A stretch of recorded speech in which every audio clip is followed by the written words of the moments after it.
Hello, welcome to Adler Montessori Training Center and your new lesson in starting your school business. This lesson is entitled Special Education Needs. Special Education Needs.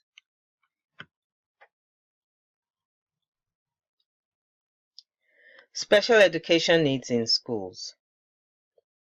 In this lesson, you will learn 1. How to recognize children with special needs. 2. How to support them. And 3. The agencies and professionals to work with.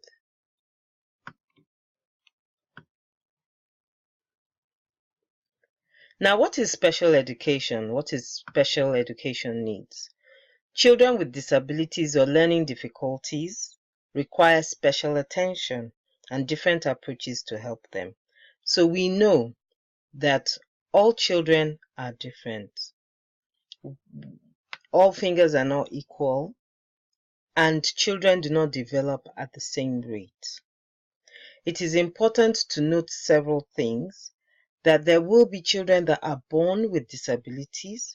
There will be children that will exhibit learning difficulties as they get into schools, and you try to teach them things. You see that some of them are finding it much more difficult to understand some things than others. It could be a disability that hasn't shown itself until that present time. There are different approaches, different ways to deal with these different situations, and this is what we will be looking at in this lesson. How to recognize children with special needs. So how do we recognize children with special needs?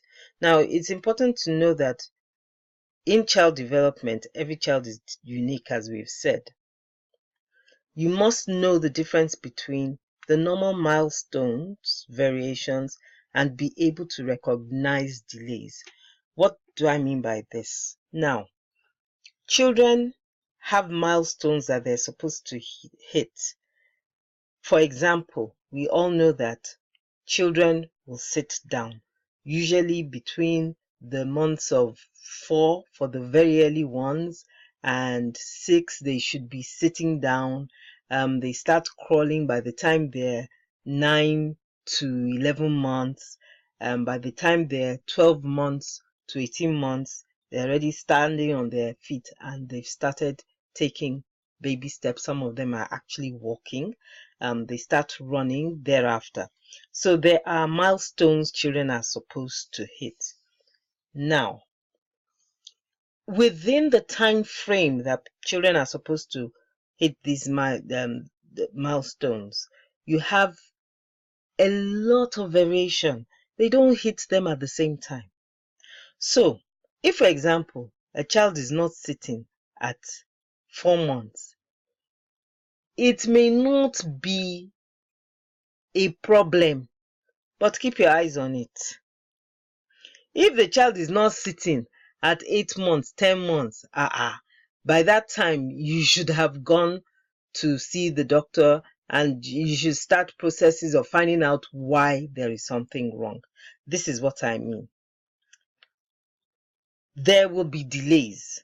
Sometimes the delays just has to do with the variation of the uniqueness of the child, but there are variations and delays that obviously point to, hey, there might be a problem. And it is important for you to be able to pinpoint those ones where there might be a problem.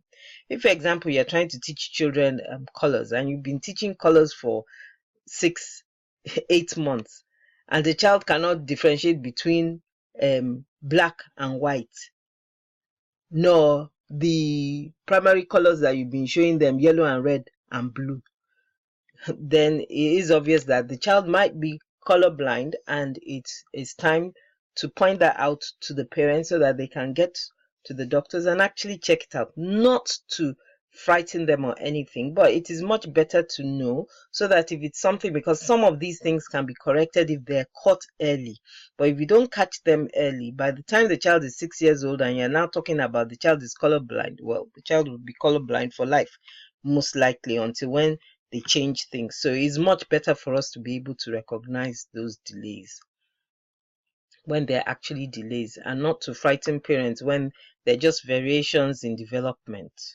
Okay, so what kind of delays are common? Well, delays, the ability to hear properly, the ability to talk properly, the ability to read and write. And these are the ones that we need to deal with in the school. I know a child who, when they were very young, when you talk to them, if you are standing in front of the child will answer you back. But if you are calling the child from behind, I notice that the child won't even move. And you know the way we are in Nigeria, it's easy to say, what is wrong with you? And even sometimes slap the child on the back, which is wrong. This child had hearing problems and was hiding it by lip reading. So there are things that you just need to sharpen your ability to observe. Observation, remember, is very important in the Montessori setting, because you are looking out for the whole development of the complete child. You're not just thinking about academics. So you should be open to noticing everything. Sometimes children don't talk early enough, and parents get scared. I have said this over and over again. I had a child in the school who did not start talking 2 years old, 2.5 years old, even 3 years, could only say mom, dad, and a couple of things, book, things that she was, I want water, but anything else would not come out of her mouth. And the parent was very, very fearful and troubled. But I said to her not to worry. Why? Because every single thing you said to the child understood. If you gave her instructions, she would do exactly what it is that you asked her to do. If you asked her to point to different things that you have shown everybody in the class, sometimes even the things that the other ones that can talk won't remember, she remembers and she'll point it out to us. So I knew that since she's saying mom, she's saying dad, and she says it correctly, there is no need to start getting scared that she's not talking, because it might be that she's just one of those ones that is a perfectionist. She wants everything to be set in her mind correctly before she opens her mind and talks. It took this girl until she was probably around 4. But when she started talking, boy, oh boy, this girl had every single word in the right place, speaking in sentences. Her English, her grammar was correct. Her pronunciation was outstanding. So, ability to talk. There are pointers. Let's say, for example, the child was saying nothing at all. And when you showed them things, you know, when you do the 3-period lesson and you say this is, and you say show me, and she can't show you, and you've been doing this for months, and the child is not talking, that is the pointer. So you need to be able to differentiate and not scare people. Observation is very important. Be in tune with what you're doing. Be in tune with the children, and God will give you the aptitude to be able to decipher between a child who has special education needs because they have delays and somebody who is just taking their time to develop. The ability to read and write. Sometimes children can read and write, not because they can't. They have delays because we have not taught them correctly. That is why learning how to teach a child how to read and how to write is very important in the early years. And I hope that from the Teach Your Child to Read, you have gotten at least enough foundational pointers to help you with this. Because if the right things are not done to start with, then there will be delays, and you would have to right those wrongs, and it takes much longer to do that. Okay. The Montessori method actually helps the child to deal with these delays in an organic way, mainly because it takes everything step by step. We're watching the children, we're seeing where they're slow, so we give them enough time to work on those skills, to get those skills before we move them on. You're not rushing them through everything.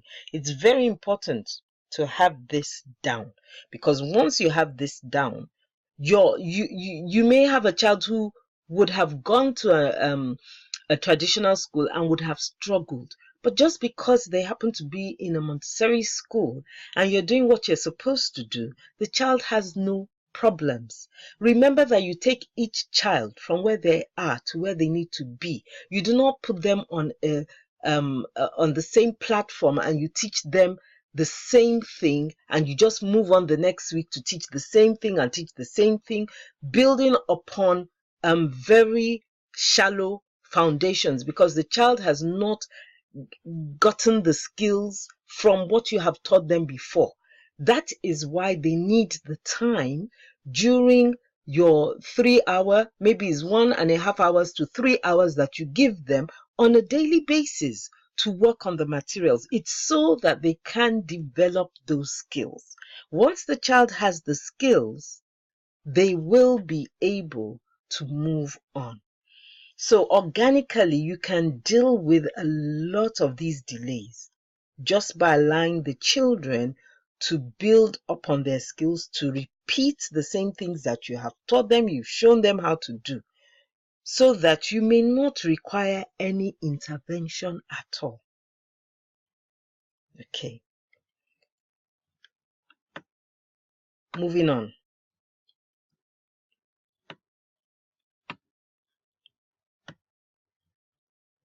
Took time to move on. Okay, so what are the factors that may affect a child's development? These include the following: poverty, deprivation, family environment, diet, pollution, illness, health status, disability, sensory impairment, learning difficulties, lack of exercise, personal choices, children who are looked after, their care status, the education they're given, and stimulation. This is a lot, but these are all the factors that will actually influence or affect the development of a child. So when you are looking at a child, look at them from this perspective. A whole spectrum of different instances could affect the child. So it may, you see, we got to disability after we talked about how many things: 1, 2, 3, 4, 5, 6, 7, 8. 7 things before we actually get to the disability, the sensory impairment, the learning difficulties. And then we now go on to other things as well. Lack of exercise, 8. Personal choices, 9. Looked after care status, 10. The education and the stimulation. So you would see that there are so many things that doesn't have anything to do with the disability, their inability to walk, inability to hear, inability to see, sensory impairments. There are many things apart from all that that could affect a child, things that we don't think about. It's important to actually know this, because usually there are 2 models when you look at children with disability or you look at people with disabilities. There are actually 2 models to consider. The first model is the medical model, which usually the doctor will say, okay, this child was born blind. This child has a disability. The child is blind. And the reason is their blindness. And so it is their blindness that is the problem. Whereas the other one is the social model, which looks at everything else and actually holds everything else as responsible and tells the community that the community must make way for that child and accept that child as part of the community. Important just as the one that has no impairment. Important just as the one that can see, that can walk, that can hear, that is whole. This child too must be seen as whole, and we should do everything possible to help that child be whole. How? If the child cannot see, what are the things that we can do to help the child to see in their own unique and special way? It is not the child's fault. What has happened in our societies before is that we look down on people who have impairment, people who have special needs, and we just push them to the wayside. Their education is not important to us. No, it should be important. The social model says make sure that the child is given everything possible. So you look at poverty, you look at deprivation. If the child is deprived, if the child is in a situation where there is no money to deal with certain things, and that's the reason why the situation is going downhill, let's sort it out.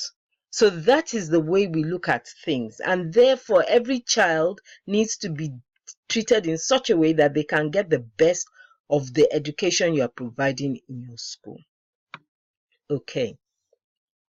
These factors must be assessed, and a plan to help resolve these issues could add to the quality of life and development of the child. You may still require the services of an expert practitioner after exploring the above. So if you've tried in your own way to assess and have a plan and you put it into place and you see that, wow, this child, yes, there's improvement, but it's not where it needs to be, please get a practitioner involved in the situation. That is when you call in the GP, that is when you call in the special people, maybe psychologists, you call in the speech therapists to help you help this child. Defining different special needs. This term is very broad. Okay, so we have a very broad term in place, special needs. It includes children with medical issues like sickle cell, diabetes, developmental issues like Down syndrome, autism, intellectual disabilities, learning issues, dyslexia, mental health issues, anxiety and depression. So you see, it's very broad. It's not just that they cannot see, it's not just that they cannot hear. There's so much in it that can create special needs, and I can tell you it is true. If a child is sick, if a child has medical issues, they become special needs very, very quickly. So it's not just children that have Down syndrome or children that are blind that have special needs. You see, there's autism, there's dyslexia, there are mental issues, anxiety. Even anxiety and depression can create a problem for a child. Okay. What are your duties as a proprietor school administrator? 1, to motivate and help each child, every child, one child at a time, to reach their fullest potential. Every single child that you have, your own duty is to help them to reach their fullest potential. Secondly, to encourage their parents to do the same. Thirdly, to recognize when you need to provide added support to the child. So once you have tried and you see that it's not moving the way it needs to move, you need to recognize that, we need added support for this child. To know when to refer the child to a professional, and you refer them for professional help.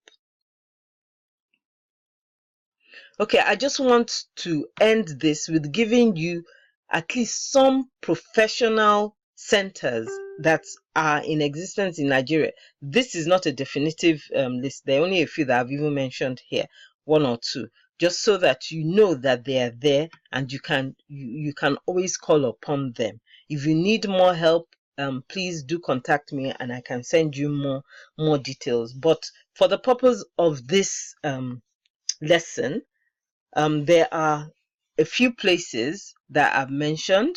One is the acceleration therapy, which is at 74 Community Road, Akoka, Yaba, Lagos. Their telephone number is provided. The second place is the Comprehensive Autism and Related Disabilities Education and Training Academy at 10B Owena Close off Yadesram Street, Maitama, Abuja, Nigeria. The third place is the Blazing Heart Autism Center, House 9, Dr. Peter Odili Road, Port Harcourt, Rivers State. Email, website address included here. So this brings me to the end. I just want to say thank you so much for allowing me to be part of your journey. I will be including a few more bonuses into the mix, so I am not done yet. But this is the last lesson that we'll be doing in starting your school. Thank you so much for allowing me to be a part of your journey. I know the journey has just started for some of you, but please remember I'm only a click away. I will keep my promise. If you need my help, please just get in contact with me. I will do everything possible to help you to make your school the best that it needs to be. If you don't contact me, I will leave you be, but if you do, be assured that I will be there in every single way that I can to help out. Thank you so much for allowing me to be part of your journey. I'm from Ayokbeju Falekulo and Adlo Montessori Training Center. I say bye.